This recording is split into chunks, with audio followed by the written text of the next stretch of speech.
Naam, karibu sana katika Viwanjani siku ya Januari 2 mwaka 2026, mwaka ambao una vitu vingi sana vya kufanya, matukio mengi sana ya kimichezo ambayo unayapata kupitia kisibusi chako cha Azam TV. Mimi ninayokaribisha naitwa Saidi Salim Msumi. Kuna mengi machache kati ambayo tutaweza kuyaangazia ni kuhusiana na fainali za AFCON 2025 ikizidi kushika kasi katika ardhi ya Mfalme Mohamed wa sita, Tanzania ikiweka historia ya kufuzu kwa mara ya kwanza kuelekea hatua ya 16 bora. Tutakwenda kuangazia jinsi ambavyo safari ya Tanzania kutokea mwaka 1980 katika fainali za kwanza walizoshiriki katika mji wa Lagos nchini Nigeria, kabla ya mwaka 2019 Cairo Misri, lakini mwaka 2023 fainali zilizofanyika Ivory Coast, na sasa ikiwa ni fainali za 2025. Tutakwenda kuangazia nini, sehemu gani za kuweza kuchungwa zaidi kwa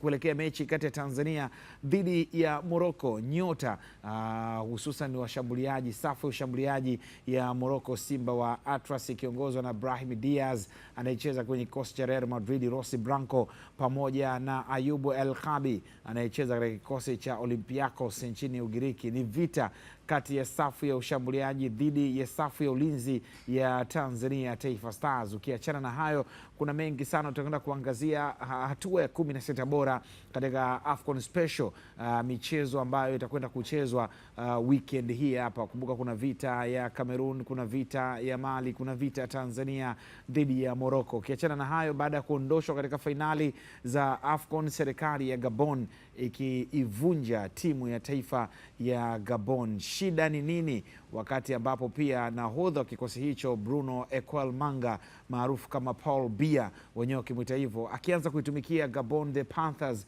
kuanzia mwaka 2006 mpaka leo akiwa anaitumikia Gabon, akisimamishwa pamoja na Pierre-Emerick Aubameyang. Aubameyang yeye anasema kwamba matatizo ya timu ni makubwa kuliko ya wachezaji binafsi. Kwa nini sasa? Tutakwenda kuangazia hapo baadaye. Ukiachana na masuala mazima ya AFCON, tutakwenda kuangazia pia hapa nyumbani Tanzania michuano ya NMB Mapinduzi Cup ikizidi kushika kasi, Azam Football Club dhidi ya Mlandege Mulamula. Tutakwenda kuangazia mchezo huo, wakati Simba Sports Club dhidi ya Mwembe Makumbi ni mechi nyingine tena tamu ya kuweza kuitazama hapo kesho. Ukiachana na hayo, taarifa za usajili, disha dogo la usajili, filimbi ikipulizwa rasmi Tanzania, lakini bila kusahau Enzo Maresca akifukuzwa kwenye kikosi cha Chelsea, nani mbadala wake, lakini bila kusahau pia tutaenda kuangazia ligi mbalimbali barani Ulaya zikizidi kushika kasi, AC Milan ikiwa dimbani leo hii katika ligi kuu ya soka nchini Italia Serie A kusaka taji la Scudetto. Taarifa mbalimbali za usajili barani Ulaya na zenyewe pia tutakuja kuziangazia. Mimi ninakukaribisha, naitwa Saidi Salim Msumi,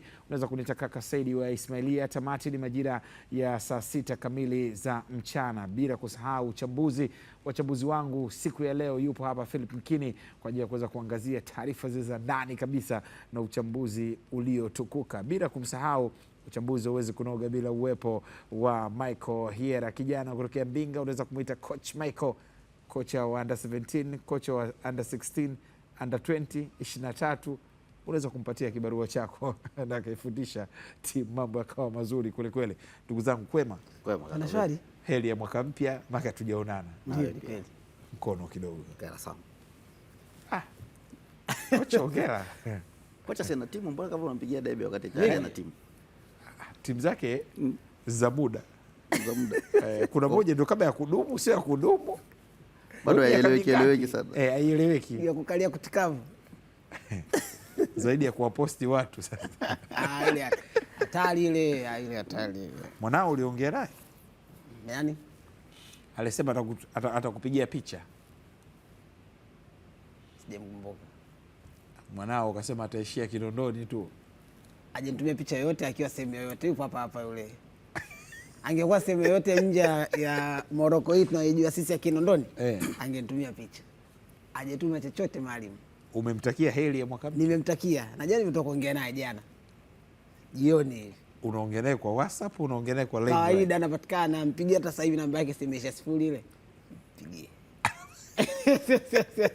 Kwa hiyo kwa Morocco wapi? Ya Morocco ya Kinondoni. Kwa sababu akiko Morocco kule ukipiga simu kawaida inapatikanaje she. Mtandao wetu upige Morocco. Lakini yupo. Simu sinaita. Rashid Hamisi upo Morocco, upo Dar es Salaam. Lakini mwisho siku hajachangia lolote. Hajachangia yote si. Lolote hajalizungumza. Hajasema chochote si. Maisha yanaendelea. Kama hajasema lolote wanasema I think it is very good and I think everyone is happy and I think we continue very well and I think we'll be very all right but we will sing together mtoto kautaka. Akawapigia Morocco hiyo. Mtoto kautaka akawapigia Morocco. Akampigia Zedini Unai. Kiungo mwembamba. Anatuheshimisha sana Twembamba. Kilikafurahi sana. Yule ndio kiungo pekee ambaye anatuheshimisha Twembamba kwa sasa duniani. Kuna mtu mmoja kaniambia, hivi mwaka mpya kweli? Mbona mwaka hujaanza na baridi wala mvua? Kuna lake alikuwa anasubiri. Sawa, ndio tunapoanza hivyo katika siku ya leo katika Viwanjani, lakini kwanza yote tuanze kuangazia katika AFCON Special.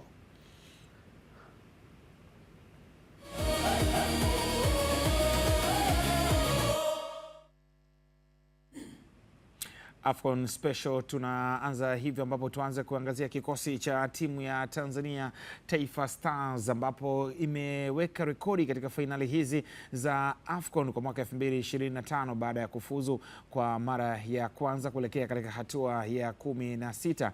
Kumbuka hii ni fainali ya 4 kwa Tanzania kushiriki katika fainali za AFCON baada ya kuanza kushiriki mwaka 1980 katika nchi ya Lagos, huku mchezo wa hatua ya 16 bora watashuka dimbani kikosi cha Tanzania siku ya Januari 4 saa 1 kamili usiku katika uwanja wa Stade Prince Moulay Abdallah mjini Rabat kupambana na timu ya Morocco maarufu kama Simba wa Atlas katika mchezo wa hatua ya 16 bora wa fainali za AFCON 2025. Tujikumbushe matokeo ya nyuma ya hatua ya makundi ambapo Tanzania Taifa Stars imeweza kushiriki katika fainali za AFCON. Taifa Stars ilipata matokeo ya aina gani? Tukianza na fainali za mwaka 1980, Tanzania ilishiriki fainali hizi ikiwa ni fainali za kwanza ambapo mchezo wa kwanza ilikubali kichapo cha mabao 3-1 dhidi ya Nigeria Super Eagles, kisha kupambana na Misri na kufungwa kichapo cha mabao 2-1 na kisha kwenda sare katika mchezo wa mwisho dhidi ya Ivory Coast. Kipindi hiki kikosi cha Tanzania kilikuwa kinaongozwa na nyota kama Ledgar Chilatenga, marehemu Jela Mtagwa, lakini walikuwepo Athmani Mambosasa, Juma Pondamali, lakini pia ilikusanya nyota kama Mtemi Ramadhani, Thueni Ali pamoja na Peter Tino. Mohamed Richard Adof walikuwa wanaunda kikosi hiki ambapo kocha msaidizi alikuwa ni Joel Mkaya Bendela. Ilikuwa ni fainali zetu za kwanza. Matokeo yakawa haya, tukambulia alama 1, vichapo 2. Ukiangazia Misri ndio ilikuwa inaongozwa kina Mohamed Gohari, wakina Hassan Shehata, Nigeria wakina Okpara. Ilikuwa ni Nigeria dume kwa wenyewe ukiachana na ile 94, lakini Misri ilikuwa na kizazi fulani hivi cha dhahabu na chenyewe cha kina Hassan Shehata. Tanzania ilikuwa mara yetu ya kwanza, matokeo yetu yakawa ni haya. Kwanza lazima uwapongeze wa kipindi hicho waliokuwepo kwa sababu hata timu zilizokuwa zinafuzu zilikuwa ni chache sana kutoka Afrika. Ilikuwa kama idadi kama ya sasa. Timu 8. Zilikuwa zinafuzu timu 8. Kwa hiyo kwenye timu 8 kwa Afrika kupata hiyo nafasi lazima uwapongeze ya kwamba kuna kazi kubwa waliifanya. Lakini pia ukiangalia matokeo hayo yanakuonesha ya kwamba kuna kitu walikuwa wanakitaka. Yaani kulikuwa kuna timu hasa kwa sababu hayo mataifa yote Ivory Coast, Nigeria, Misri yalikuwa yote ni mataifa ambayo ni jiwe kwa sababu Misri wakati huo ndo ilikuwa timu bora ya Afrika. Kwenye ule ubora wenyewe walikuwa shika nafasi ya kwanza. Lakini ukiona Stars walifanikiwa kupata goli dhidi yao na kila mechi walifunga tena kama ilivyokuja kutokea sasa hivi. Kwamba ukiangalia hizo mechi kila mechi moja walipata goli. Kwao nafikiri kuna kitu ambacho walikuwa wanakitafuta. Baada ya hapo timu haikukaa vizuri sana kwenye kipindi kirefu zaidi kwenye michuano ya Afrika. Tumekuja kurudi tena sasa hivi tunaenda back to back. Kwa mimi nafikiri ulikuwa ni mwanzo mzuri na walituonesha kwamba kuna njia ambayo tunaweza tukapita. Huyo Peter Tino leo mtaja ndo alifunga goli la kufuzu kama yani ndo alitupeleka kwenye sare ya 1-1. Kwa hiyo nafikiri tuendelee kuwapongeza kwenye kile ambacho walikifanya. Ilikuwa mjadala kidogo Philip Mkene baada ya Peter Tino kupewa zawadi ile na hayati Dr. John Pombe Magufuli milioni 5. Afu baadaye sasa Mohamed Rashid Adof akasema lakini mimi ndo nilifunga bao hapa kwenye uwanja wa Uhuru kwamba lile dhidi ya Zambia hapa tulibuka ushindi wa 1-0, lakini Peter Tino alienda kule akasawazisha kwa ni 1-1, lakini mimi ndio nilifunga hapa la ushindi sijakumbuka. Of course tulianzia hapa. Huo mjadala unaosemea juzi tulikuwa tunazungumzia hapa. Tulikuwa tunasema kwamba yani kwenye mashindano, mshafika kwenye mashindano, kila goli ambalo linafungwa lina umuhimu. Yani alofunga goli la kwanza la Stars kufuzu AFCON ana umuhimu sawa na yule aliofunga goli la kwanza kwenye mashindano, sawa na yule aliofunga goli liloipeleka timu 16 bora. Kwa sababu lisingepatikana lile la nyuma, hili la mbele lisingepatikana pia, huko usingeweza kufika. Kwa Adolf alikuwa anaweka sawa lakini hapo kuna mwingine naye angeza akaibuka goalkeeper na akamwambia mimi niliokuwa penalty bwana. Kwa na mimi nilikuwa na style. Kwa ni mijadala ambao huwa haiwezi kuisha, kwani ndo raya ya football ilivyo. Yani sawa, tuangazie kuhusiana na matukio mengine ambapo Tanzania iliweza kuyapata. Kumbuka katika fainali za 2019 baada ya miaka zaidi ya 30 na kuweza kupita, Taifa Stars ilirejea katika fainali za AFCON 2019 na tuweza kuangazia matokeo jinsi ambavyo Tanzania iliyapata. Tanzania ilicheza mchezo wa kwanza dhidi ya Senegal ikakubali kichapo cha mabao 2-0. Wengi watakumbuka bao la Kyprian Diatta ambalo liliibua maswali mengi sana. Baadaye Tanzania ikatupa turufu yake dhidi ya Kenya Harambee Stars na kukubali kichapo cha mabao 3-2. Kisha Tanzania kucheza mchezo wa mwisho dhidi ya Algeria Mbweha wa Jangwani na kukubali kichapo cha mabao 3-0. Algeria ambao waliibuka kuwa ni mabingwa katika fainali za AFCON 2019. Baada ya hapo 2019 Tanzania ikakosa fainali za 2021, kisha baadaye Tanzania ikarejea katika fainali za 2023. Katika fainali hizo Tanzania, fainali zilizofanyika nchini Ivory Coast, Tanzania ilipangwa kundi moja pamoja na Morocco, na mchezo wa kwanza Tanzania ilikubali kichapo cha mabao 3-0, kisha kwenda sare ya bao 1-1 dhidi ya Zambia Chipolopolo risasi ya shaba, na kisha kwenda suluhu dhidi ya DRC the Leopards. Baada ya hapo Tanzania ikaondoka katika fainali hizo ikiwa na alama 2 pekee, ikiwa ni fainali za kujivunia kwa sababu ilikuwa ni mara ya kwanza kwa Tanzania kupata alama 2 katika fainali za AFCON. Baada ya hapo Tanzania ikajitupa tena katika fainali za AFCON 2025 ambapo hizi sasa zikiwa zinafanyika nchini Morocco. Mchezo wa kwanza Tanzania ilikubali kichapo cha mabao 2-1 mbele ya Nigeria Super Eagles, na kisha kwenda sare ya bao 1-1 dhidi ya Uganda the Cranes, na kisha kwenda sare ya bao 1-1 dhidi ya Tunisia Tai wa Carthage, na hivyo Tanzania kupenya na kuelekea katika hatua ya 16 bora ikiwa na alama 2 huku ikipita kupitia best loser. Unaweza kusema kwamba safari ya Tanzania katika fainali za AFCON inapanda kwa kiasi gani, coach Michael Hiera? Ukijaribu kuangalia mwendeleo wa matokeo ya Taifa Stars kwenye mechi ambazo zimechezwa, uzuri kwamba tumeanza kudisplay kile ambacho kilitokea 1980, kinafuata kile ambacho kilifanyika 2019, unatoka unaenda ile 2023 na hii 2025. Ukiangalia kwenye eneo la matokeo ambayo yamedisplay kwenye eneo la namba, pengine unaweza kusema mwanzo hiyo 1980 unaweza kuona timu ilivuna alama 1. Ilikuwa ni mwanzo mzuri, pengine deni alikuwa kubwa sana kwa upande wa timu. Inawezekana kwenye matokeo haya ukipima kwenye ubora na mwendelezo wa ukuaji wa timu, makala 2019 inaweza ikawa ndio ilikuwa na worst performance katika zote hizi ambazo tumeziangalia. Kwa nini? Kwa sababu kwenye ile 1980 timu ilivuna alama 1 angalau kwenye sare ambayo ilipata kwenye mechi ya mwisho, lakini ulikuwa unaona pale kuna kitu kilibadilika. Kingine amekizungumzia hapo kwamba timu ilikuwa nafunga kwenye kila mechi ambayo ilikuwa imecheza. Lakini angalia ile ambayo ilifanyika 2019, mechi ya kwanza dhidi ya Senegal, goli 2-0. Mechi ya pili ambayo tulicheza dhidi ya Kenya ilikuwa ni mechi ambayo nasema hii tunaweza tukapishana nao na tukashindana nao na sisi tukapata ushindi kwenye hii mechi. Magoli 2 ya Simon Msuva na Samata ya kutosha dhidi ya magoli 3 ambayo Kenya waliyapata.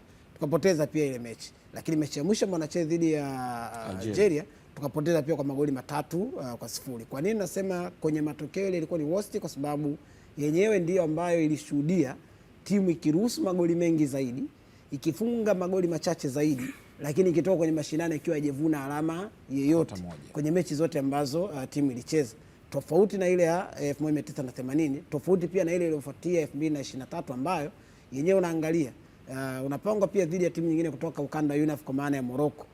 Sawa, hao unaweza kuwapa excuse kwamba hata kufunga tu katika mazingira yoyote wenyewe anaweza akawa timu ya kwanza kwenye kila ambacho atakuwa anakifanya. Kupoteza magoli 3-0 inawezekana ilikuwa sio story mbaya kwetu kutuumiza. Lakini angalia zile mechi mbili zilizofuatia, ile ambayo timu ilicheza dhidi ya Zambia na ile ambayo timu ilicheza dhidi ya DRC. Hizi zilikuwa ni mechi ambazo katika hali ya kawaida nasema kuna mechi ambayo sisi pia tulikuwa tunaweza kupata matokeo mazuri. Hasa ile ambayo tulicheza dhidi ya Zambia ambayo tulianza kupata goli la mapema la kwanza, tukatanguliwa kwa muda mrefu mpaka pale ambapo Zambia wakaja wakarudisha goli katika dakika za jioni na mambo yakawa tofauti. Lakini ukisema kwenye kuipima kwa matokeo, bado nasema yenyewe ilikuwa ni bora kuliko ile ya 2019 kuliko ile ya 1980. Ukirudi sasa kwa hii ambayo iko mwaka huu, unaweza kuona kuna mfanano wa alama ambazo timu imekusanya. Katika alama ambazo zimekusanywa makalaini, alama 2 sawa sawa na zile ambazo timu ilikusanya kwenye kipindi cha mwaka 2023. Alama 2 kwa maana sare kwenye michezo miwili kama ambavyo ilikuwa kule. Angalia pia kwenye mashindano haya tumerudi kule ambako ilikuwa 1980 kwenye eneo la timu kufunga magoli. Yaani kwenye makala pia timu imefunga kwenye kila mechi ambayo tumeingia uwanjani kama ambao ilifanyika 1980. Kwa kwangu nafikiri ukipima kwenye muendelezo inawezekana ile 2019 ni kwa sababu tulikaa muda mrefu, timu ilivyoenda kila mtu kwanza alikuwa wow, angalau na sisi tumeenda tena kwenye finali za AFCON. Matokeo yaliyopatikana huko alikuwa deni sana. Tulirudi mara ya pili 2023 tukasema kuna wengine ambao tayari ana uzoefu hapo. Walicheza 2019 wakatuonesha uzoefu wetu kwenye mashindano 2023. Na of course akaonesha kuna level fulani ya ukomavu ambayo ilikuwa imepanda. Huone kama timu ina pressure kwa kiasi kikubwa. Kuna mazingira mtu anaweza akaenda pressure kucheza dhidi ya DRC wakati ule, kucheza dhidi ya Zambia ambao tunajua mara nyingi wao wanakuwa ni washindani kwenye finali hizi na wao wana historia ya kuchukua taji kwenye mashindano haya, lakini bado timu iliweza kuenda pressure. The same kwa wakati huu pia timu unaweza kusema kuna wachezaji hapo wamecheza 2019. Kuna wachezaji wamecheza 2023. Wamekwenda tena wakati huu. Uzoefu wao wautumie kwenye mashindano haya na unaona kitu ambacho tumekivuna, alama zile zile, lakini progress imetokea kwenye timu. Tutakuja baadaye kuangalia kiufundi kuhusiana na kuelekea mechi yenyewe dhidi ya Morocco. Lakini kuna kitu ambacho unaweza kusema kwamba hii ni behind factor mkini ukiangalia mafanikio hayajagi tu, yani kuna reason behind kwa nyuma kwa mafanikio haya ya Stars. Yeah, ni uko sahihi. Lazima kuna mafanikio kwenye football hawezi kuanza tu yenyewe. Lazima kuna kitu kinakuwa kimetengenezwa. Ukitazama timu yetu sasa hivi unakubaliana na kila mmoja ya kwamba kila mchezaji kwanza ana uzoefu na mashindano ya kimataifa. Mchezaji yote aliyoenda kwenye AFCON ambao unamuona anacheza, utakuta ameshacheza baadhi ya mechi za michuano ya kimataifa. Wale wanaocheza ligi ya ndani utakuta walishacheza michuano hii ya ligi ya mabingwa Afrika, wengine kombe la shirikisho. Yaani kitendo cha sisi kupeleka timu 4 kwenye michuano ya kimataifa kwanza ni kinaonyesha kwamba wachezaji wetu wengi wameshapata experience ya hayo mashindano, kwa sababu wachezaji wengi wale wanaocheza ndani wameshacheza na Ahly, wameshacheza na Esperance de Tunis. Ile ladha ambayo anakutana nao kwenye AFCON ndio hiyo ambayo anaenda kukutana nao. Kwa hiyo haendi tena kama mgeni. Kama Michael alivyosema kwamba 2019 tulishangilia kufuzu. Lakini sasa hivi sisi tunakwenda kushindana kwa sababu wachezaji wengi wana ule ushindani wa kutosha. Uzoefu wao. Lakini kingine wachezaji wetu wengi sasa hivi ukiangalia 70% mpaka 80 wakati mwingine ambao wameanza kwenye haya mashindano, ndio kwa mara ya kwanza sisi tunatumia wachezaji wengi zaidi wanatoka nje. Mwanzo tulikuwa tunaenda kwenye mashindano ya AFCON kuna wachezaji wawili, mfano Msuva na Samata ndio tulikuwa jicho letu linaangalia hapo sana. Lakini sasa hivi ukiangalia tunatumia wachezaji 4 au mara nyingi wamezidi sana ni 5 kutoka ligi ya ndani. Hii inatuongezea kitu kwa sababu kule wanapocheza wenyewe kuna ushindani zaidi kuliko huku kwetu. Lakini wanakutana na walimu tofauti, wakija wakiungana na wale wanaotoka kwenye ligi ya ndani, wanaongezeana uzoefu kwenye kikosi. Ndio maana ukitazama hata mataifa mengi ambayo yanafanya vizuri kwenye haya mashindano ya AFCON ni yale ambao wachezaji wake wengi wanacheza nje ya bara la Afrika au wanacheza nje ya ligi yao ya ndani. Sisemi ya kwamba ligi yetu sisi ni mbovu. Ligi yetu ni bora sana kwa Afrika, lakini kuna kitu lazima ukiongeze unapoenda kucheza Ulaya. Mfano akiwepo Samata hata leo akikaa na Masalanga kuna kitu anaweza akamwambia, uzoefu ambao aliupata akiwa labda na Aston Villa, uzoefu ambao aliupata akiwa na Genk, ile inazidi kuwaongezea wachezaji morali. Lakini angalia pia wachezaji wetu wengi hata kwenye haya mashindano yenyewe, unaenda kwenye mashindano ukiwa na wachezaji watatu ambao wameshashiriki AFCON. Nyuma hiyo 2019 sisi tulikuwa tunaenda na wachezaji ambao hakuna hata mmoja ambao ameshawahi kushirikia mashindano. Kwa hiyo unaona kuna mabadiliko makubwa yapo. Mabadiliko ya kikosi, hata wenyewe unaweza ukakubaliana nao kwamba mwalimu alipofika, alipopewa timu, alitumia muda wake, nafikiri dakika 270 kwenye mechi za kirafiki, 2 zilikuwa za ndani, moja ilikuwa ya wazi ambayo inaonekana. Kile kitu ambacho kilikuwa kinafanyika kwenye mechi za kirafiki ndio hichi unachokuja kukiona leo kwenye mechi. Kwa hiyo inaonyesha kuna mabadiliko, tunaenda tukisogea taratibu. Sawa, tunaweza tusiwe tumefika kwenye ile level ambayo tulikuwa tunahitaji kufika. Lakini kwenye hatua hii na maana 2027 sisi tunaweza tukawa na timu bora zaidi, kwa sababu aina ya kikosi ambacho tunacho hapa, wachezaji wengi ambao tunao hapa ndio wale wengi ambao sisi tutaenda kuwatumia 2027 kwa sababu umri wao bado unawabeba. Ndio swali langu lilikuwa linakuja hiyo kwamba inawezekana kwamba hapa tulipofika kwa sasa Phil pamoja na Michael kwamba tukaionyesha taswira dunia na Afrika kwamba jamani 27 ni kwetu, kikosi chetu ni hiki. Angalia wachezaji ambao waliopo, anza golini Foba, Masalanga, anza kwa Yakub Suleiman, wanakupa assurance kwamba 2027 wanaweza kuwepo. Angalia kwenye defense, unaweza kumdisqualify kidogo Shomari Kapombe kutokana na Zimbwe na wenyewe pia kidogo, lakini bado akina Haji Mnoga, Baka Mwamnyeto, wanakupa hiyo, akina Alphonse Mabula, unaiona timu akina Kelvin John, Talian, Mnoga, Bombwa, unaona timu kwamba ipo 2027 Michael. Unajaribu kuangalia hapo, umegusia kwenye kipengele cha uwiano wa umri wa wachezaji ambao wako kwenye timu, kitu ambacho pia ni fakta ambayo hauwezi ukaiepuka kwenye football. Kwa nini? Kwa sababu kuna wakati mpira hautahitaji tu kuwa na wachezaji ambao pengine wamecheza kwa muda mrefu, lakini unahitaji mchezaji ambaye ana uzoefu lakini bado ana nguvu ya kukupa kwenye kiwanja. Inavyohitajika kwamba anatakiwa kukimbia atakimbia, itakavyohitajika kwamba anatakiwa kwenda kufanya pressing ataenda kufanya hivyo, itakavyohitajika kwamba anatakiwa kufanya zaidi ya kile ambacho anaweza akakifanya hata akiwa kwenye majukumu yake kawaida, atakwenda kukifanya hivyo, na hawezi kufanya hivyo kama energy imekata kwenye mwili. Sasa vitu ambavyo vinaweza kumfanya mchezaji nguvu yake kupungua ni pamoja na fakta ya umri yenyewe. Haikudanganyi kwamba tayari umeshavuka umri ambao unaweza ukatoa nguvu kubwa zaidi kiwanjani. Hakuna kitu ambacho utaweza kukifanya tena cha ziada, kwa sababu tayari mwili wenyewe unasema kwamba hapa siwezi kufika kwenye ile eneo. Kwa hiyo pengine kwenye hilo eneo unaweza kuona kwa uwiano wa umri wa wachezaji ambao wapo, kuna baadhi tu ambao unaona kwamba pengine hawa kwenye kipindi ambacho atacheza 2027 hata kama atakuwepo kwenye kikosi, lakini muda wao wa kucheza unaweza kuwa unapungua, kwa sababu hawatakupa tena ile 100% ya kile ambacho anaweza kukupa sasa hivi, kwa maana kwenye eneo la nguvu ambao atakupa kiwanjani, uwezo wao kupambana, endurance ya kucheza kwa muda mrefu zaidi watakuwa wameikosa. Kwa nafikiri hilo ni jambo lingine ambalo naweza nikaa ni zuri zaidi, lakini ulipokuwa unazungumzia beyond the fact kwamba timu imefanya hivi kwa namna gani, pengine inawezekana kwa sasa tukawa tunaanza pia kujivunia mazao ya wachezaji ambao tunajua misingi yao imetengenezwa kwa njia gani. Yaani ukiangalia kwa mfano kwenye kikosi Zuberi Foba, unajua hii ni product ambayo imetengenezwa kwa muda mrefu Azam FC, kwamba huyu alipitia kwenye misingi ambayo anasema asubuhi akiamka kuna sehemu atajua kama anaenda kutrain, mchana anafikiria jioni ataenda kutrain sehemu gani.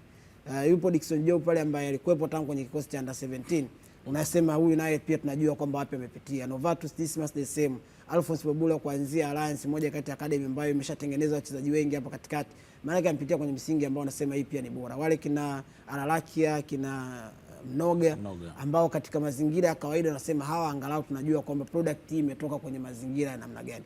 Kwa hiyo inawezekana hilo pia likawa ni sababu nyingine ambayo inatufanya sasa kuamini kwamba kumbe tunaweza tukawa na mwendelezo wa kuwatumia wachezaji ambao tunajua chanzo chake hasa ni wapi. Yaani sio mchezaji ambaye amekuja from nowhere kama uyoga umeibuka na sisi tunaanza kumtumia. Tuna mchezaji ambaye ameshatengenezwa kwenye njia nzuri ambayo hata ukija kumtumia na kwenda rahisi kwenda kuperform. Umezungumzia uyoga, kuna uyoga mwingine ni sumu.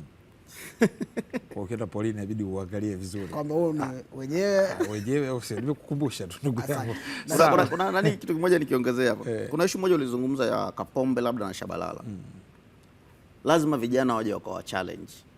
Yani umri wao unaweza ukawapeleka tena AFCON 2027 kama vijana hawatakuja kwa challenge. Yani umeona, kwa lazima pamoja na huo umri wale vijana lazima waje wakawa challenge, waoneshe kwamba wenyewe ni bora kuliko wenyewe pamoja na huo umri wao. Kwa hiyo kuna uwezekano ukaja baadaye ukaja kumkuta Shabalala yuko kwenye AFCON tena, kumkuta labda Kapombe yuko kwenye AFCON tena, kama hawataibuka vijana ambao wataonesha ubora zaidi yao. Sawa. Wakati tunaangazia hayo, kaimu kocha mkuu wa Tanzania Taifa Stars Miguel Angel Gamondi amezungumzia kuhusiana na ari na nia ya kuendelea kupambana kufanya vizuri katika fainali za AFCON ambazo zinazidi kushika kasi nchini Morocco. Tumsikie coach Miguel Angel Gamondi. The plan is to continue to working very hard. Mpango ni kuendelea kupambana bila kuchoka, kuwa na furaha, lakini kuendeleza ambacho tumekitengeneza. Ndamaanisha kuwa na kiwango kama mchezo tuliocheza na Kuwait, pia mechi 2 za kirafiki tulizocheza Misri, na hii AFCON kumekuwa na uborekaji mkubwa. Tunapaswa kuendeleza jitihada. Ni mchezo mkubwa kwenye historia ya Tanzania. Tumecheza na mwenyeji na tutakuwa mbele ya mashabiki 80,000 wanawapa nguvu, ila tunapaswa kuamini, tunapaswa kujituma na kutumia hiyo fursa. Nimesikia miaka mingi kuhusu swala la pressure. Najua kabisa watakuwa na haraka ya kutushinikiza na hata mwamuzi pia ikiwezekana, ila utakuwa mchezo mzuri. In case it's a beautiful game to play and be very happy like happened before with Yanga. Nina furaha sana kama ilivyokuwa kwa Yanga na Singida. Najaribu kuweka mpira wa Tanzania kwenye viwango vya juu. Tanzania ni nchi kubwa, lakini bado kuna vitu vingi vya kurekebisha kwenye mpira. Na hii ni kuhuthibitishia tu kuwa miaka hii michache kama taifa la mpira tunakuwa, na sasa tumejizolea heshima kwa mataifa mengi Afrika. Hata haya mashindano ya mataifa Afrika yanatazamwa Ulaya, Amerika Kusini.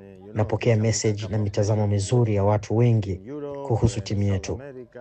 Kwa ukubwa tu tumecheza na Nigeria, Tunisia, na picha ya Tanzania iko juu. Nina furaha. Shukrani kwa Watanzania. Wanapaswa kujivunia. Binafsi nina furaha sana.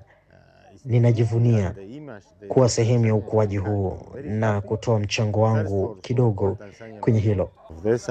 Give my small contribution for that as well.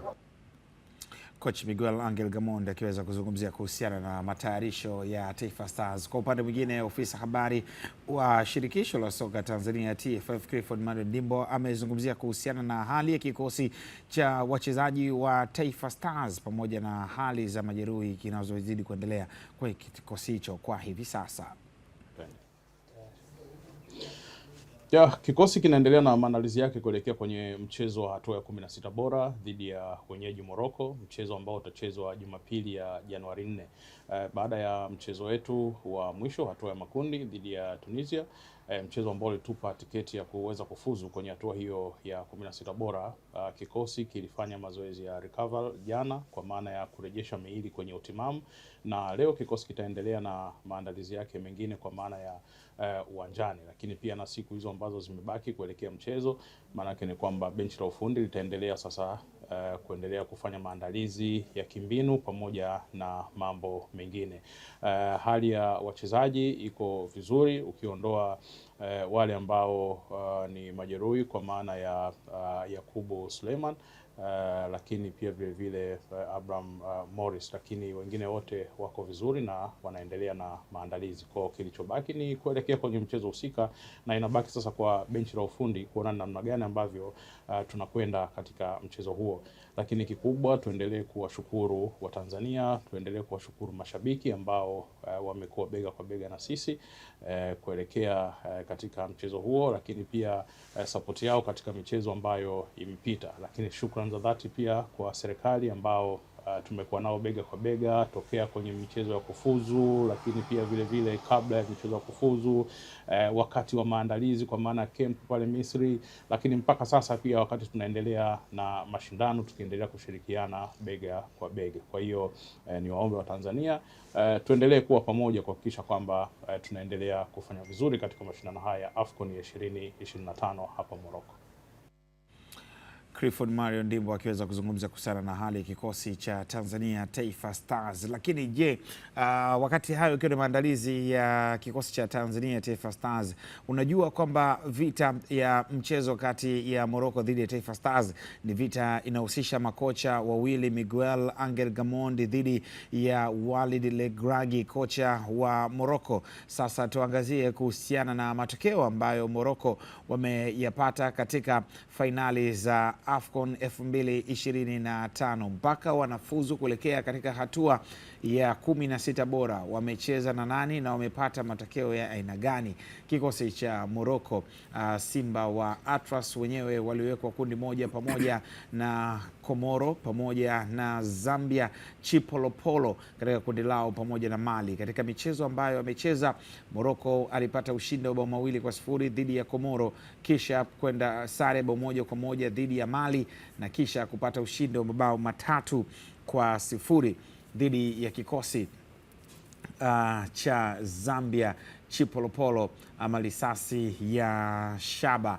Wakati Morocco wanapata matokeo hayo na kuwa na alama zao 7 katika kundi A na kuongoza katika kundi hilo, tuweze kuangazia kwamba vita itakuwa katika eneo gani kwenye mechi kati ya Tanzania dhidi ya kikosi cha Morocco. Kumbuka mchezo huu unachezwa siku ya Jumapili, miongoni mwa sehemu ambayo itakayoshuhudia vita kubwa zaidi katika mchezo kati ya Tanzania dhidi ya Morocco ni eneo la ushambuliaji la kikosi cha Morocco dhidi ya eneo la ulinzi ya kikosi cha timu ya Tanzania Taifa Stars. Ni sehemu ambayo vita kubwa inasubiriwa kwa hamu kubwa zaidi kutokana na eneo la ushambuliaji la Morocco kuzalisha mabao 6 kwa wachezaji wawili, lakini shughuli itakuwaje kwa walinzi wa kikosi ya timu ya taifa Tanzania Taifa Stars? Sasa tuanze kuangazia takwimu kuhusiana na eneo la ulinzi la kikosi cha timu ya Tanzania Taifa Stars,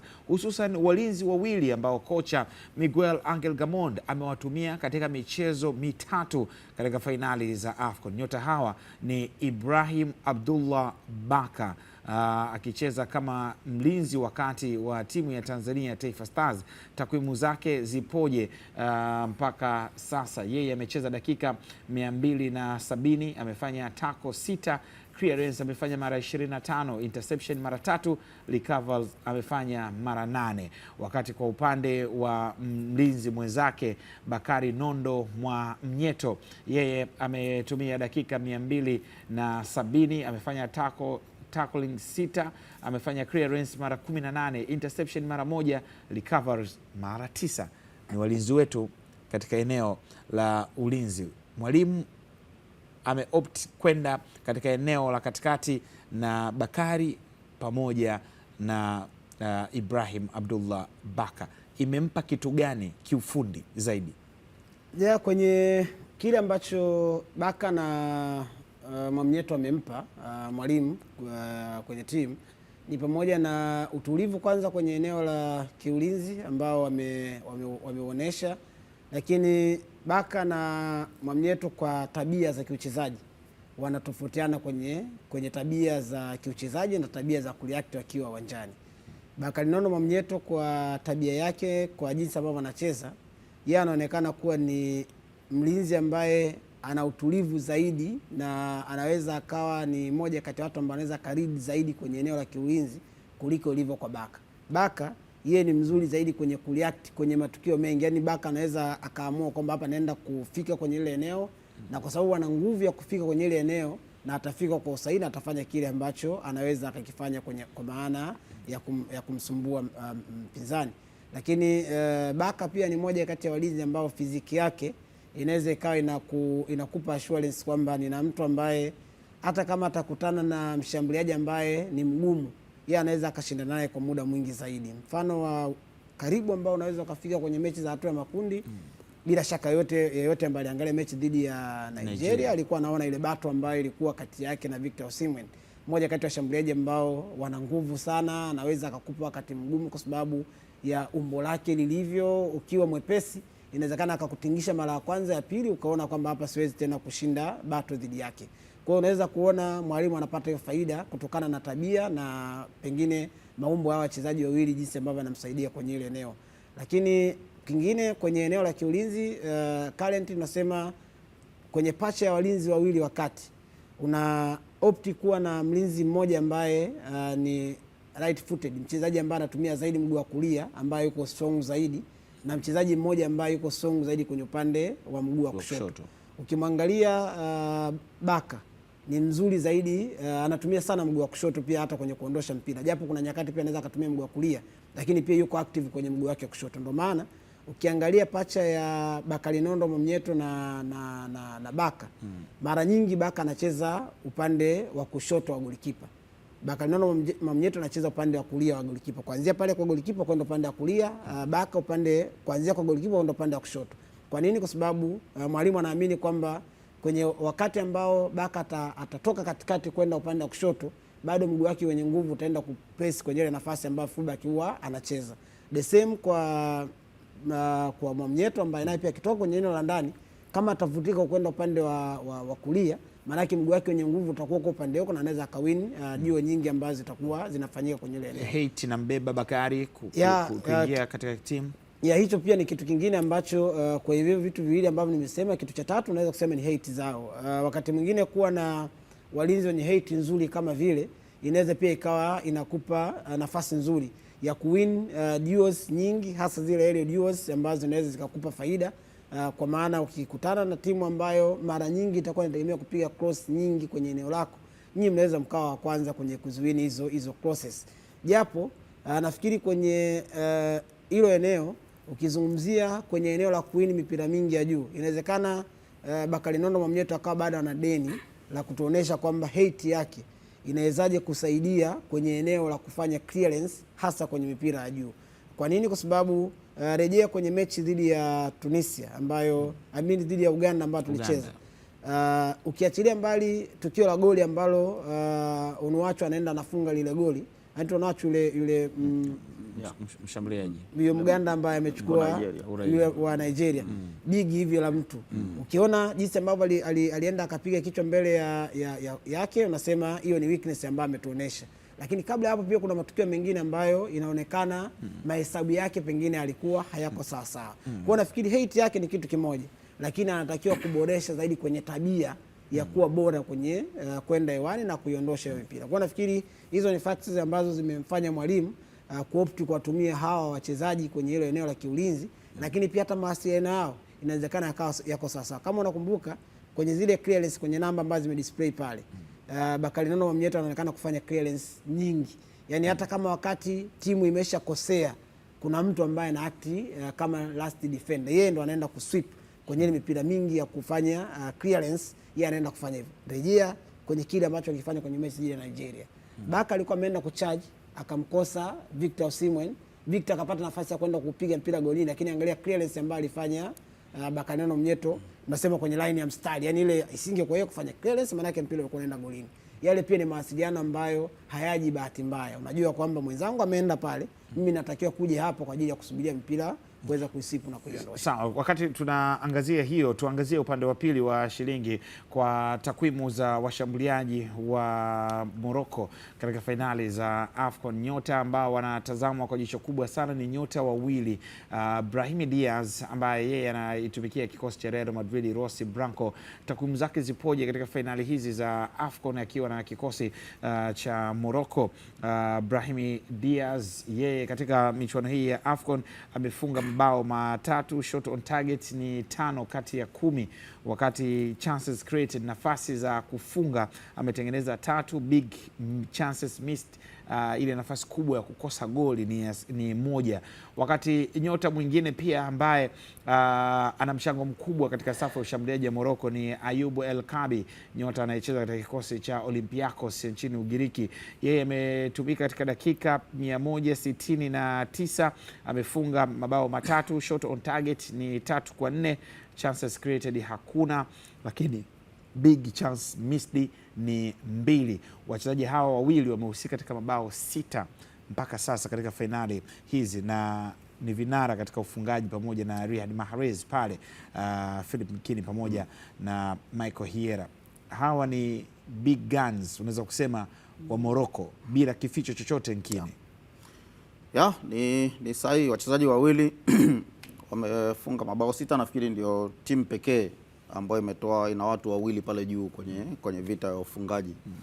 Na ukiwatazama, kikubwa ambacho kinawabeba kwanza ni uzoefu wao na aina ya ligi ambazo wanacheza. Diaz umemwona alianza mechi ya kwanza, ni moja kati ya wachezaji ambao wana makeke sana. Yani ukimwangalia kila saa unaona anatamani kufanya kitu. Kwa nini? Kwa sababu uwezo huo pia anaamini anao. Ukiona kwenye dakika ambazo amecheza na aina ya magoli ambayo amefunga, lakini achana na magoli aliyofunga, angalia zile chance ambazo amekosa. Ina maana amecreate chance 10 kwenye mechi 3. Amekosa, ana wastani wa kukosa nafasi 3 kwenye kila mechi moja.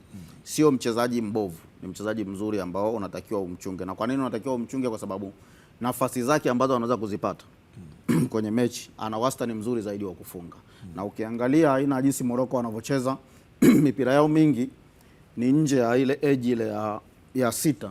Yani watakuja pembeni sorry, aidha kushoto au kulia, alafu watautoa mpira hapa nyuma. Ndio aina ya magoli mengi ambayo Diaz amekuwa akifunga, sio akiwa hapa tu kwenye mechi, hata zile za kufuzu World Cup. Ndio kitu ambacho alikuwa anakifanya kwenye klabu yake ambayo amekuwa akicheza, ndio kitu ambacho amekuwa akikifanya. Kinachoweza kuwaokoa Stars kuwakabili ya wachezaji ni kimoja, ni kuhakikisha ya kwamba hakuna kosa moja ambalo linafanyika. Kwa sababu gani? Kwa sababu ukifanya mistake kwenye hilo eneo la 10 ndani ya 18 ni rahisi zaidi Morocco kufunga, kwa sababu aina yao ya kucheza ni lazima waje wafike hapo ndo waweze kufunga. Lakini El Kabi unayemuona mechi ya kwanza unakumbuka aliingia alitokea bench afu akaja akafunga. Na hili ni zao la CHAN, yani wenyewe wanakuambia moja wa wachezaji ambao ni wachezaji wakubwa Ulaya, lakini zao lake ni CHAN, kwa sababu alitoka Afrika, alikuwa anacheza ligi ya Afrika, akafunga magoli 8 kwenye michuano ya CHAN, akapata chance moja kwa moja ya kwenda Ulaya. Na sasa hivi unamuona ni mchezaji hata kwenye takwimu zake Ulaya za kufunga za kiwango cha juu sana. Hofu yangu mimi ninayoiona sio ubora wa hawa wachezaji. Stars mara nyingi sisi wachezaji wakubwa wengi hawajawahi kutusumbua.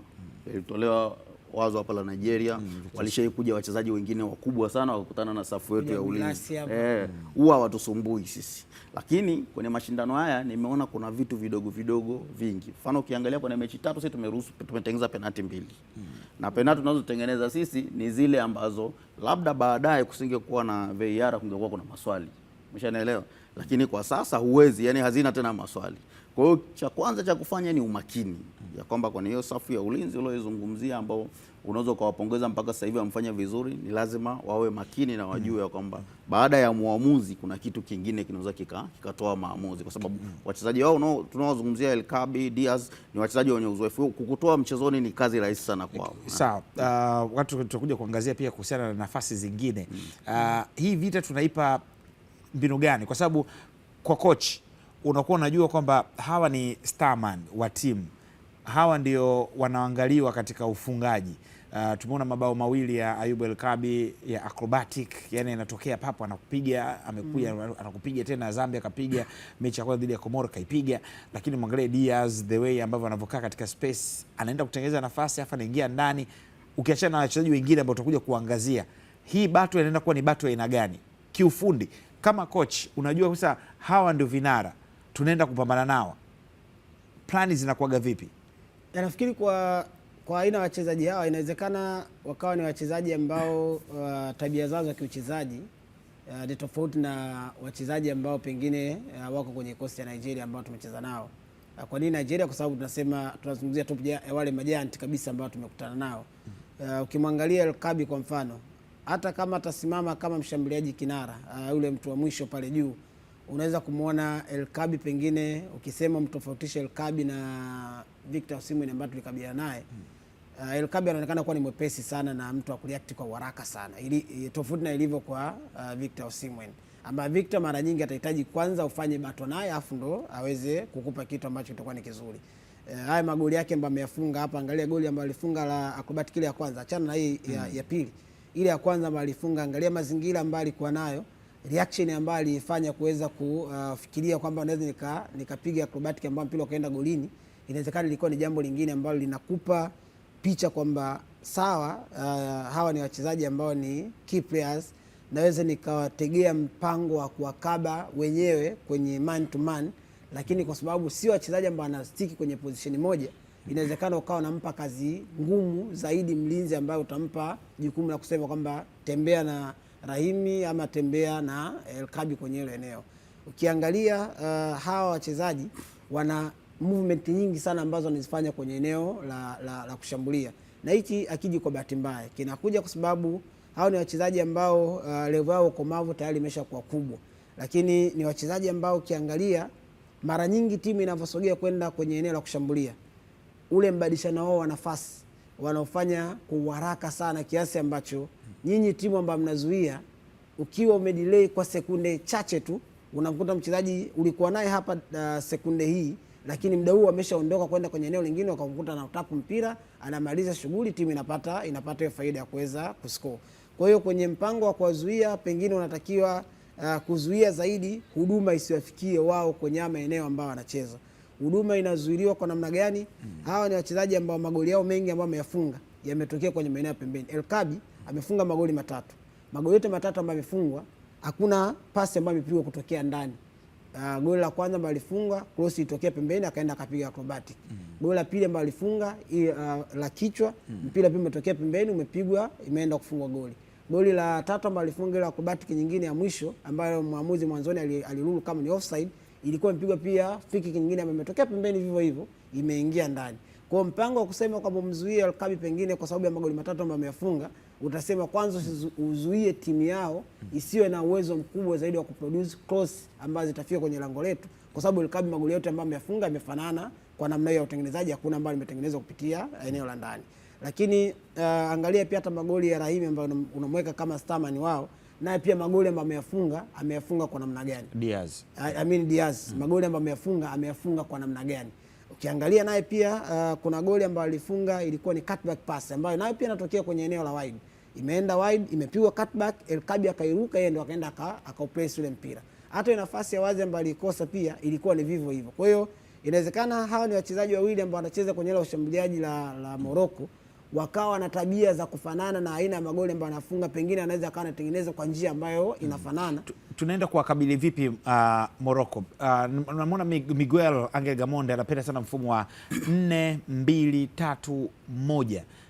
Viungo hapa wa chini unaweza kuanza na Mabula pamoja na Nova, alafu hapo mbele labda Talian, Msuva wanaweza wakawa wanaanza, afu mbele kule juu ana press labda Samata, muda mwingine anaweza na Kevin John. Mechi ya pili anaanza na Kevin John, anaweza kwenda kujilipua hivyo, ama tunaenda kukabiliana naye vipi? Nafikiri kwenye mechi zote ambazo sisi tumecheza, ukiangalia mechi ya kwanza, ya pili, ya tatu kwenye hatua makundi zilikuwa na huo mfumo. Mechi ya kwanza na ya pili timu ilianza na hiyo formation ambayo wewe umehitaji. Na hata kwenye mechi ya pili kuelekea mechi ya tatu, Mwalimu Miguel Gamondi aliulizwa kwamba ni kipi hasa ambacho utakitumia kwenye mechi dhidi ya Tunisia. Akasema mimi mfumo wangu pendo kabisa ni huu ambao umeutaja kwamba 4-2-1 3-1. Lakini game situation wakati mwingine inaweza ikanifanya nibadilike, kwa sababu huwezi kusema tu kwa sababu mimi mfumo wangu ni huu nitautumia kwenye kila mechi ambayo nitaenda kucheza. Unaangalia pinzani yako, strength yao, utaangalia weakness yao, ili uweze kwenda na mpango ambao utakuwa ni mzuri. Ukiangalia jibu la hicho ambacho alikisema kwenye press conference, utakiona kilipatikana kwenye mechi dhidi ya Tunisia. Unaangalia kwenye eneo la ulinzi alianza na wale walinzi watatu wakati. Alianza na Job, Mamnyeto pamoja na Baka.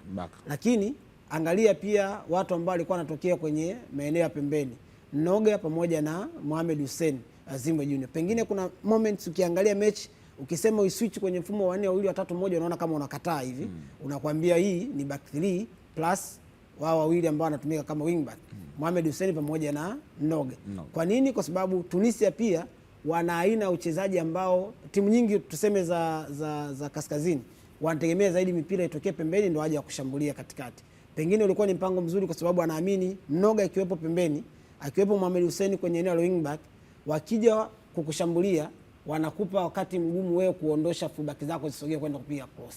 Lakini ukiwa pia mmekuja kushambulia, wao tayari wanakuwa wamerudi kwenye shepu zao, wamekuja kuzuia huko chini, mnakuwa na walinzi watano kwa ujumla wake. Wanakuwa wawili wameongezeka huko chini, Mnoga pamoja na Mohamed Hussein. Plus wale walinzi wako watatu ambao wako ndani. Maana yake ni kwamba utazuia na hao wing back ambao wametoka huko pembeni kwenye kupiga cross, lakini endapo kama itapigwa cross kuja ndani, wewe watakuta bado na walinzi watatu ambao una Job, una Mamnyeto, una Baka ambao pengine imani yako, kwa sababu mwalimu si unaenda na imani kwamba mimi imani yangu naamini kwenye hiki, naamini kwamba tutakavyoenda pembeni Mnoga akishindwa kuzuia cross, imani yangu inaniambia kwamba ndani na watu watatu ambao wenyewe watakuwa na jukumu la kwenda hewani na kuondosha huo mpira. Kwa hiyo inawezekana, kwa sababu tumeangalia utengenezaji wa magoli yao Morocco umetokea pembeni kuingia ndani, maana yake na watu ambao nitaweka huko pembeni wakiwa nazuia, ikitokea hawa wameshindwa kuzuia hizo crosses ndani na watu watatu ambao wanaweza kazuia, plus wale viungo wawili ambao wanaongezeka kwa maana ya Mabula pamoja na umekuwa sema mabenchi ya ufundi sasa. Michael Hiera, mechi dhidi ya Morocco ni mechi rahisi kwa wachezaji ama ni mechi ngumu? Na unajua namaanisha nini? Hii ni mechi, sio mechi ngumu kwa wachezaji, ni mechi ngumu kutokana na pressure ambayo inatoka kwa mashabiki, lakini wachezaji always wanapenda mechi za namna hii, na hizi ni mechi ambazo kwa mchezaji mwalimu unaweza kaa hauna kazi ngumu sana ya kumkumbusha, kwa sababu yeye mwenyewe anajua kwamba kwa level ya wachezaji ambao anacheza nao hawa wametuzidi kwenye quality. Kwa hiyo unatakiwa, hata mchezaji mwenyewe anajua kwamba hii ni mechi ambayo mimi natakiwa kujiboost. Kama nilikuwa nakimbia kilomita 2 mpaka mechi inaisha, nacheza na Unai, nacheza na Diaz, nacheza na El Kabi, nisipokimbia zaidi ya kilomita 2 ambazo nakimbia kwenye mechi zingine ambazo ni za kawaida, inawezekana mwenyewe pia nikajiona kwamba nadhalilika kwenye mechi na ikawa jambo ambalo sio rahisi. Lakini angalizo lako ni lipi kwa coach Miguel Angel Gamond, kwa timu na kadhalika? Moja, mimi nafikiri mfumo ambao aliutumia Komoro dhidi ya Morocco dakika 45 za kwanza ni mfumo sahihi sana wa kucheza na Morocco. Kwa sababu cha kwanza lazima tukubali ya kwamba kuna sehemu ambao wametuzidi. Kama kuna sehemu wametuzidi, dakika 45 za kwanza za kwenda kuangalia kwamba tunaweza kuwazuia vipi kwanza wasitufunge, bila si kufikiria kwanza kutafuta magoli ya kufunga. Hiyo ni mbinu moja wapo. Tukiweza kuhimili dakika 45 bila kuruhusu goli, ina maana sisi tutakuwa tumesharudi kwenye game na tuna uwezo wa kutafuta kingine chote ambacho tunataka kufanya. Lakini kingine ndio kama nilivyosema mwanzo, makosa ya mchezaji mmoja.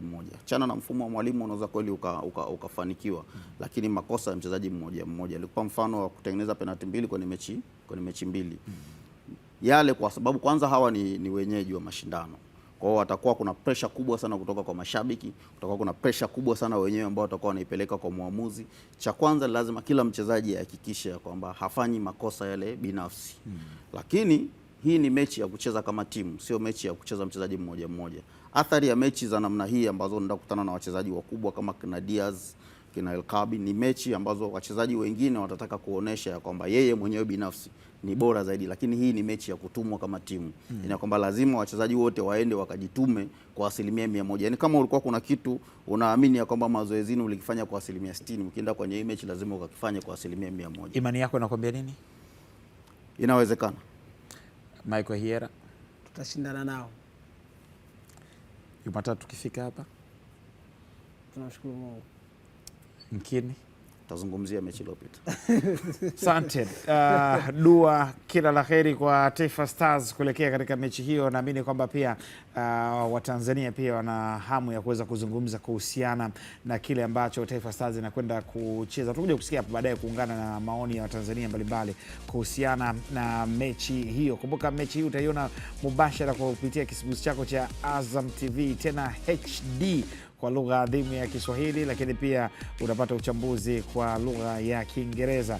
Na nikwambie tu kwamba ukiachana mechi ya Tanzania hapo kesho Januari 3, Senegal bingwa mwaka 2021 yeye atapambana na Sudan, lakini pia Mali atapambana na Tunisia Tai wa Carthage, wakati Jumapili Morocco atapambana na Tanzania, alafu Afrika Kusini Bafana aka wavulana watakuwa wanapambana na Cameroon the Indomitable Lions, mabingwa mara 5 wa fainali za AFCON. Mechi tunatamba nazo, uhondo wenyewe upo sebuleni. Ukiangalia Sudan, yule mchezaji kwa nini anapata sana kadi nyekundu? Saladin dhidi ya MC Alger nyekundu. Skoro amecheza mmoja kapata kadi 2 nyekundu kwenye mashindano tofauti. Ujiongea naye tu. Hapana. Lakini kuna mechi kati ya Afrika Kusini na Cameroon. Hugo Broos anapambana na waajiri wake wa zamani David Pagu. Naamini kwamba ana kibarua pevu. Napenda spirit ya kupambana ya Cameroon, lakini kwa Hugo Broos naamini akili yake inawaza taji. Cameroon mimi ninachokiona kwa Cameroon ni ziko mbili. Kuna Cameroon ya nje ambayo inazungumzwa na Cameroon ambayo akishavaa zile jezi wakiingia pale uwanjani. Ni Cameroon mbili tofauti sana. Ile Cameroon ambayo inazungumzwa nje unaweza kusema ni Cameroon mbovu sana.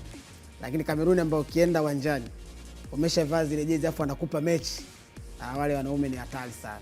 Yaani kila sehemu unaona kwamba hapa kweli unatakiwa kufanya kitu cha ziada kwa ajili ya kukabiliana dhidi ya Cameroon. Kwa maana ya jinsi ambavyo timu inacheza, jinsi ambavyo team organization yake kiwanjani inavyopatikana, unasema ni moja kati ya timu ambayo kwenda kucheza nao sio jambo rahisi. Inawezekana atapoteza mechi, inawezekana hii au nyingine, lakini staili ya kucheza ya Cameroon ni moja kati ya timu ambayo unaiona kwamba iko sawa sawa. Kuanzia organization yao kwenye eneo la kiulinzi, angalia wale kina Kosanu jinsi ambavyo wanacheza pale.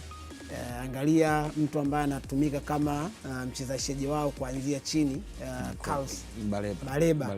Kitu ambacho anaicommand, yani unaona timu anaifanya yeye kwamba sasa hivi tunaamua kuondoka, sasa hivi tutacheza hapa chini, viungo mtapata tabu kunikaba, mtatumia muda mwingi sana kuweza kuona jinsi gani mnatibu eneo la midfield.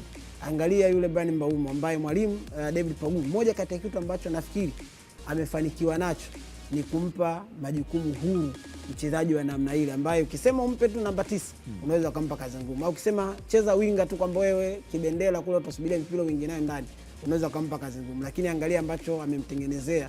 Mechi ya kwanza aliingia na washambuliaji wale, mtu mmoja kwa mbele afu yeye anacheza nyuma yake hapo. Unaweza kuona anampa role. Alikuwa ni Eyong kama sasa. Eyong ndo alikuwa anacheza juu, afu Mbeumo akawa anacheza nyuma yake hapa. Yaani unaona Mbeumo ambaye ni tofauti kabisa, kwamba huyu ni mtu mwingine ambaye amepewa jukumu huru uwanjani, anatengeneza nafasi nyingi zaidi kuliko ambavyo angetamani kufunga yeye mwenyewe. Kwa hiyo inawezekana tahadhari kucheza dhidi ya Cameroon inatakiwa kuwa kubwa kuliko ukienda kwenye mechi dhidi ya Cameroon afu akasema Samuel Eto'o kila siku anazingwana na viongozi wenzake, anazingwana na makocha, naweza nikamfunga. Lakini ukienda uwanjani Pogba anakupa mechi ambayo David Pogba anakupa mechi ambayo ni ngumu, mwenyewe unatakiwa kukabiliana nayo kimbinu zaidi. Sawa, kwa uchache Senegal na Sudan, nani anaondoka? Sudan. Mali na Tunisia. Kigugumizi. Acha nayo. Morocco na Tanzania. Kwa uzalendo, lakini kwenye quality nafikiri Morocco ana nafasi ya kushinda. Afrika Kusini na Cameroon. Hiyo ngumu hiyo. Sawa, nimemuuliza Michael Hiera ni coach, kwa nini usije kuniuliza kwa nini Nkino hujamuuliza? Nitamuuliza tu, wala usijali. Kumbuka hii ni Viwanjani na hii ni AFCON special ambayo tumeweza kuangazia kwa ukubwa wake na mapana yake katika hatua ya 16 bora, lakini bila kusahau kuacha kuzungumzia timu ya Tanzania Taifa Stars na kile ambacho wamekifanya katika fainali za AFCON 2025.